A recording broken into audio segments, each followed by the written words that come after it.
Graphing systems of inequalities. We're going to be graphing the following system. 3x plus y is less than or equal to 6, x is greater than or equal to -2, and y is less than or equal to 4.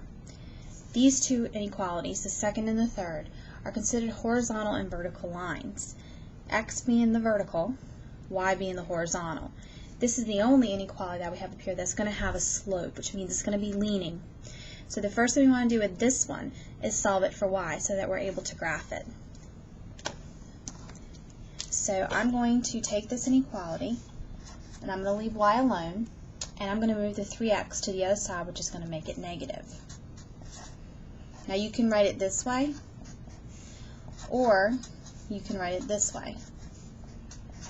It really doesn't matter which way you decide to write it. Just make sure you know that the -3 is your slope and the +6 is your y-intercept. That's important when we go to graph this. Okay, so the first thing I'm going to do is I'm going to draw in an axis, or my coordinate plane. Okay, and I'm going to first plot my y-intercept, and I'm going to graph this line first. So I'm going to go up 6, because that's my y-intercept, which means it crosses your y-axis. And then my slope is -3. You have to have a fraction for a slope, and a lot of people get confused with that. So if you don't have a fraction, put it over 1. This tells me that I'm going to go, from this point, I'm going to go down 3 and to the right 1. And I'm going to do one more just so you can see. Down 3 and to the right 1. Now this is going to be a solid line because it has an equal to sign there. If it didn't have the equal sign, you would do a dotted line. But this is solid. So I'm going to draw it in. I'm going to extend it out far enough where I can cross the other lines that I need to draw. So this is my slanted line. Okay, then I'm going to graph the vertical line. X is greater than or equal to -2. And I'm not worrying about the inequality part yet. -2.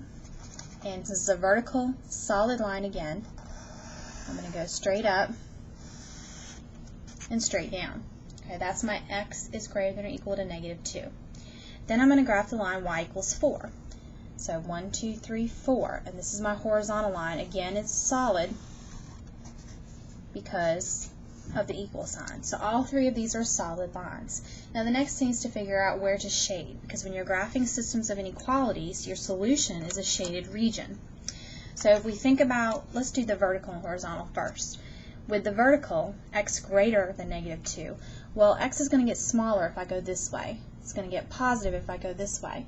So I want to go this way to shade on this line. And I'm just going to draw these two little arrows to symbolize which way I shade. For my horizontal line, I want less than 4. And my y's are going to get smaller as I go down. So I'm going to go this way.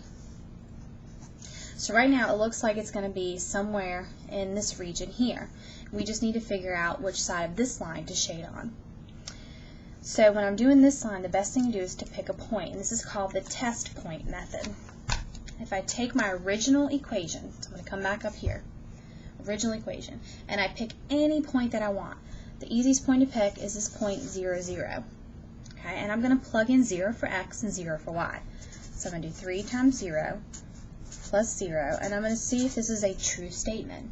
Alright, well if I look at this, 3 times 0 is 0, 0 plus 0 is 0. Is 0 less than or equal to 6?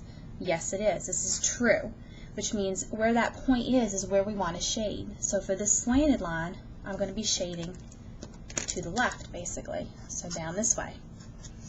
So if you look at where all these arrows overlap, your solution is going to be all in here. And it's going to keep going down to where we can't see it anymore.